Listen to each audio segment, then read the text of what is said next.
आज हम इस ऑनलाइन क्लास में पादप ऊतक पर चर्चा करेंगे। पादप ऊतक को समझने के लिए पहले हम ऊतक के विषय में समझें तो क्या कह सकते हैं। ऊतक ऐसी कोशिकाओं का समूह होता है जो कार्य में, संरचना में तथा उत्पत्ति में समान होती हैं। अब सिंपली हम परिभाषित कर सकते हैं, ऐसे कोशिकाओं का समूह जो कार्य, संरचना एवं उत्पत्ति में समान होते हैं ऊतक कहलाते हैं। कार्य के आधार पर पादप ऊतकों को दो भागों में विभाजित किया जा सकता है। नंबर 1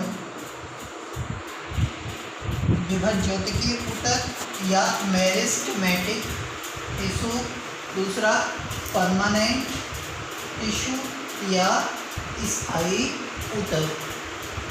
विभज्योतिकीय ऊतक इन्हें क्यों बोलते हैं? यानी ऐसे कोशिकाओं का समूह जिनमें विभाजन की क्षमता पाई जाती है, ऐसे समूह को हम विभज्योतिकीय ऊतक कहते हैं। इसकी विभज्योतिकीय ऊतक की विशेषताएं होती हैं। उन विशेषताओं के बारे में बात करें। देखिए, इनमें क्या होता है, सपोज करो ये विभज्योतिकीय, ये सेल्स हैं। जब ये सेल्स डिवाइड होती हैं तो ये नई सेल बनाती हैं, और फिर ये सेल डिवाइड होती हैं तो क्या होगा, ये फिर पुनः नई सेल बना देंगी। इस तरह से सेल बनती जाती हैं। तो इनमें जो इंटरसेलुलर स्पेस होता है वो अनुपस्थित होता है। ऐसे ही फिर ये जो सेल बनाएगी तो ये फिर और प्रोलिफरेट होगी। इस तरह से सेल बनती जाती हैं, और इनमें जो इंटरसेलुलर स्पेस होता है वो नहीं होता। तो विभज्योतिकीय सेलों में क्या होती है, मल्टीप्लिकेशन की क्षमता होती है। तो इस तरह से ये बहुत सारे सेल इस तरह से बनते जाते हैं। विशेषताओं की बात करें तो पहली बात देखिए, कोशिका विभाजन के लिए सेल की क्या क्या विशेषताएं होनी चाहिए, वही इस मेरिस्टेमेटिक टिश्यू की विशेषताएं होंगी। नंबर 1,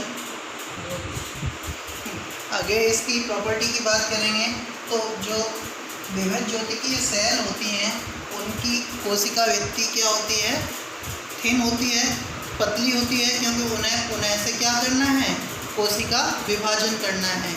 इसलिए इनकी दीवारों पर जो डिपोजिशन होता है वो नहीं हो पाता है। दूसरा, इंटरसेलुलर स्पेस। अब देखिए, एक कोशिका से रैपिडली क्या होता है, दूसरी कोशिका बननी होती है, तो इनकी जो कोशिकाओं के बीच में जो अंतराल होता है वो अनुपस्थित होता है। तीसरा, साइटोप्लाज्म की बात करें तो इनका साइटोप्लाज्म क्या होता है, डेंस होता है। तीसरा, इनका जो न्यूक्लियस है वो लार्ज होता है, क्योंकि न्यूक्लियस को दो भागों में बांटना है, कैरियोकाइनेसिस होनी है या केंद्रक विभाजन होना है। तो जब बड़ा केंद्रक होगा तभी विभाजित हो पाएगा। तीसरा, स्मॉल साइज ऑफ सेप बैकपोल।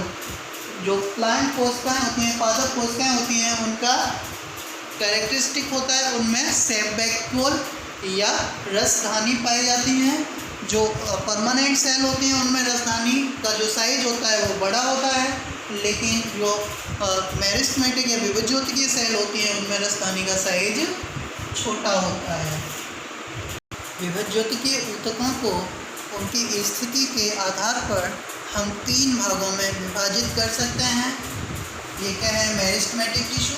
इसे हम 3 भागों में, एपिकल मेरिस्टेम या हम इसे कह सकते हैं शीर्षस्थ विभज्योतिकीय ऊतक। ये क्या होता है, लेटरल मेरिस्टेम, और इसे हम पार्श्विक विभज्योतिकीय ऊतक कह सकते हैं। और इंटरकेलरी मेरिस्टेम को हम अंतर्वेशी विभज्योतिकीय ऊतक कहते हैं। अब हम शीर्षस्थ विभज्योतिकीय ऊतक के विषय में बात करेंगे।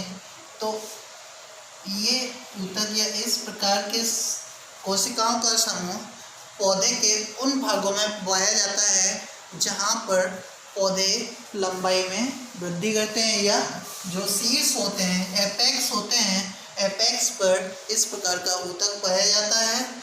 एपेक्स कहाँ कहाँ होते हैं? एक तो स्टेम यानी तने के एपेक्स हो सकते हैं, या फिर रूट यानी जड़ के एपेक्स होते हैं।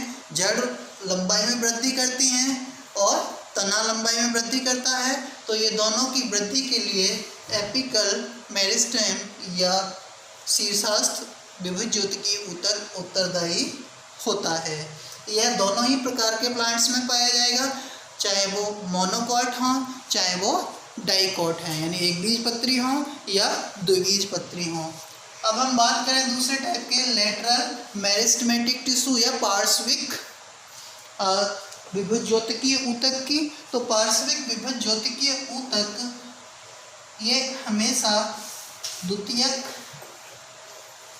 वृद्धि के लिए या सेकेंडरी ग्रोथ के लिए जिम्मेदार होता है, और इससे पौधे के तने की मोटाई में वृद्धि होती है। इसी से टिम्बर, जिसे हम लकड़ी या वुड कहते हैं, वुड का निर्माण होता है। यह लेटरल यानी पार्श्विक अवस्था में कैम्बियम के रूप में रहता है। जो कैम्बियम सक्रिय होकर ये क्या करता है? सेल डिवीजन करता है, और जिससे क्या होता है? प्लांट का जो स्टेम है, जो तना है, वो मोटाई में वृद्धि करता है, और ये फिर जो इसकी जो सेल्स हैं अंदर परमानेंट टिश्यू में कन्वर्ट होती रहती हैं। इस तरह से ये सेकेंडरी प्लांट में पाया जाता है, जो पौधे की तने की मोटाई के लिए रिस्पॉन्सिबल होता है। इसी प्रकार हम इंटरकैलरी टिश्यू की बात करेंगे या इंटरकैलरी मेरिस्टेमेटिक टिश्यू की बात करेंगे, तो ये केवल मोनोकोटाइलिडन या एक बीजपत्री पौधों में पाया जाता है। आपने गेहूं का पौधा देखा होगा, उसमें क्या होती हैं? उसके स्टेम में, उसके तने में बहुत सारी नोड होती हैं, नोड और इंटरनोड। तो जो ये इस प्रकार का ऊतक होता है, ये कोशिकाएं होती हैं, वो नोडीय भाग में पाई जाती हैं, और इनको जो इंटरनोड हैं, इनको बढ़ाने में यानी इनकी लंबाई की वृद्धि में सहायक होती हैं। तो इस तरह से ये आप देख सकते हैं घास में या गेहूं के पौधे में उनके जो इंटरनोड पार्ट होते हैं वो समय के साथ साथ उनकी जो लंबाई है बढ़ती जाती है। इंटरनोडल जो डिस्टेंस है या जो लेंथ है वो कंटिन्यूस बढ़ती जाती है, वो इंटरकैलरी ऊतक के द्वारा बढ़ती है।